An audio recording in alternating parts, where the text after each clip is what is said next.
안녕하세요. 방역패스 집행정지 신청인 조두영 영남대의과 교수 등은 방역패스가 안정성 검증이 이루어지지 않은 백신을 사실상 강제하는 것, 권유는 적절할지 모르겠으나 강제는 기본권 제한으로 정당화될 수 없다고 주장했습니다. 조 교수 등은 보건복지부 장관, 질병관리청장, 그리고 서울특별시장을 상대로 소송을 제기했습니다. 그런데 피고 적격 문제가 있었다고 합니다. 피고 적격이란 소송에서 상대방이 될 수 있는 자격을 말합니다. 보건복지부 측은 지방자치단체 고시가 없으면 방역패스는 시행되지 않는다. 정부의 지침은 처분이 아니며 이것만으로는 방역패스 효력이 발생하지 않는다는 얘기입니다. 다시 말해 보건복지부는 피고 적격이 없다는 주장입니다. 보건복지부는 지침, 가이드라인만 내려줄 뿐 처분하는 게 아니라는 것이죠. 그래서 보건복지부의 주장대로라면 방역패스 집행정지 신청을 포함한 모든 소송은 지방자치단체를 상대로 내야 합니다. 보건복지부에 소송을 걸면 각하됩니다. 각하란 소송 요건을 갖추지 못했다고 보고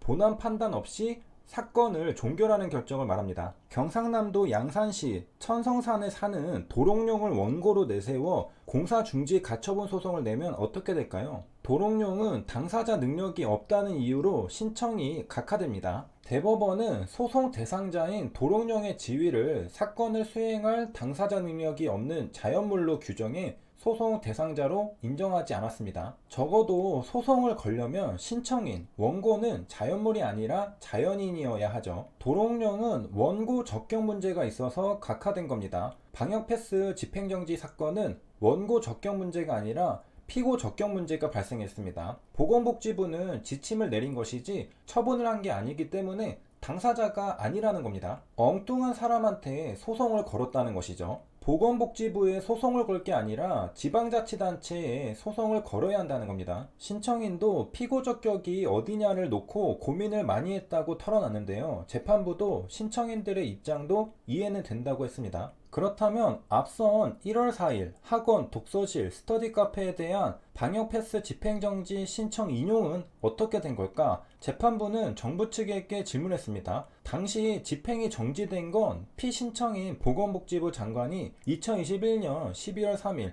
코로나 특별방역 대책 후속 조치 방안 중 일부인데 이것도 처분성이 없는 건가요? 처분성이 없다면 이 부분에 대해 담당 재판부에 서면 제출하셨나요? 이 부분은 중요합니다. 처분성이 없는 단순 지침이었다면 지침이라 피고 적격성이 없다고 담당 재판부에 밝혔는지 물어본 겁니다. 처분성 없는 지침이었다면 집행정지 신청이 인용될 때 왜 가만히 있었느냐는 것이죠. 피고 적격이라 각하되는 게 맞을 텐데 인용이 된 거거든요. 생각해보니 보건복지부도 대응을 잘 못했다고 생각했는지 변호사 인력을 보강하려고 합니다. 1월 7일 법률전문위원 변호사 모집 공고를 냅니다. 담당 업무는 보건복지부 소관 소송 업무 수행입니다. 현재 방역패스 줄 소송이 이어지고 있는데 아마도 관련 소송을 맡을 가능성이 있습니다. 기간제 근로자로 근무기간은 11개월입니다. 1년도 아니고 왜 11개월일까? 일반적으로 근속기간 1년 미만인 기간제 근로에 대해서는 퇴직금을 지급하지 않아도 된다고 볼 수 있다고 합니다. 그래서 일부 사업장에서는 근로기간이 365일이 아닌 364일로 설정된 근로계약을 체결하거나 11개월 고용하고 퇴사하고 재고용하는 방식으로 퇴직금을 미지급하는 사례가 발생하기도 한다고 합니다. 보건복지부가 의도하고 11개월로 설정한 건지는 모르겠으나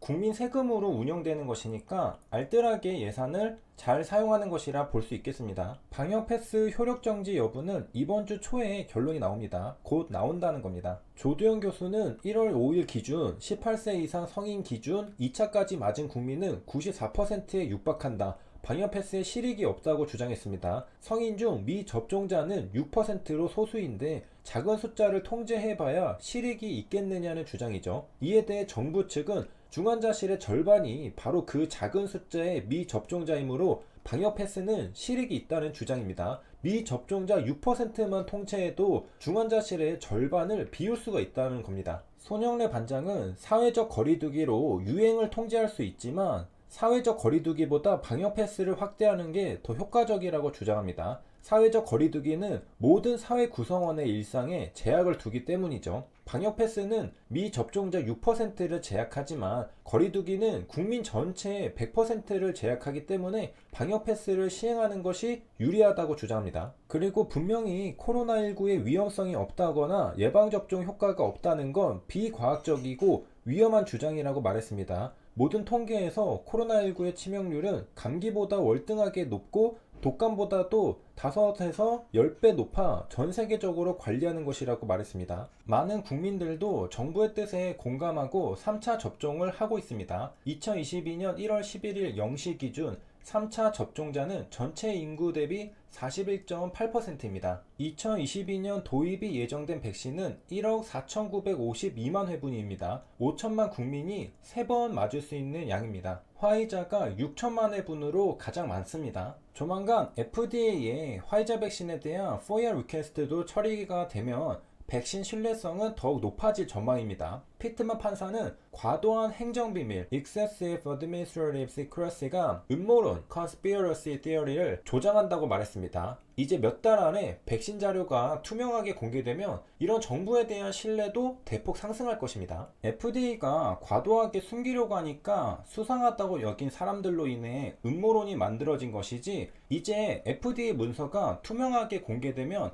의심은 사라지고 백신에 대한 확실한 믿음이 생겨날 수 있다는 겁니다. 모든 게 순조롭게 진행되고 있는 것입니다. 오더는 본 판결 이외에 법원이 내리는 명령을 말합니다. 정식 소송에서 중간중간에 내려지는 결정을 말하죠. 이 오더에서 피트만 판사는 과도한 비밀 행정이 음모론을 조장한다는 말에 고개를 끄덕이며 동의한 것입니다. 그래서 FDA의 백신에 대한 FOIA 리퀘스트를 75년이 아니라 8개월 만에 끝내라고 명령한 것입니다. 빨리 공개해서 지긋지긋한 음모론을 없애자는 생각이죠. 아마 비접종자 중에서는 음모론에 빠져서 백신 접종을 거부하는 사람들도 있을 것입니다. FOIA 리퀘스트의 가속화는 적어도 이들을 설득할 방법 중 하나입니다. FDA가 FOIA 리퀘스트를 늦게 처리하고 싶어 한 건 숨기려고 한 게 아니라 인력이 부족하기 때문입니다. FDA의 공개 및 관리 감독 부문의 책임자인 수잔 버크가 법원에 제출한 선언에 따르면 FOIA 리퀘스트를 처리하는 직원은 달랑 10명뿐입니다. Declaration은 진술하다는 뜻이 있습니다. 법원도 왜 FDA가 FOIA 리퀘스트를 늦게 처리하는지 알고 싶었던 것이죠. 알고 보니 직원이 10명이라는 겁니다. 그래서 FDA는 FOIA 리퀘스트를 한 달에 500페이지만 처리하겠다고 밝혔던 겁니다. 그런데 법원은 안 된다, 한 달에 55,000페이지를 처리하라고 명령한 겁니다. 직원 한 명당 한 달에 5,500페이지입니다. FOIA 오피스의 직원 10명은 이제 나 죽었다 생각하고 밤새 가면서 작업해야 할 겁니다. 버크가 말하길 한 사람당 한 페이지를 처리하는데 8분이 걸린다고 합니다. 한 줄 한 줄, 한 단어 한 단어 꼼꼼하게 처리하느라 8분이나 걸린다는 겁니다. 단순히 오탈자 없나 확인하고 넘어가는 작업이 아니라 세심하게 처리하는 작업이라서 시간이 많이 걸린다는 겁니다. 세 줄 요약입니다. 피고 적격은 소송에서 상대방이 될 수 있는 자격을 말합니다. 보건복지부의 지침만으로는 방역 패스가 시행되지 않습니다. 지방자치단체의 고시가 있어야 방역 패스가 시행됩니다. FDA의 FOIA 리퀘스트를 담당하는 직원은 10명입니다. 여기까지 시청해주셔서 감사합니다.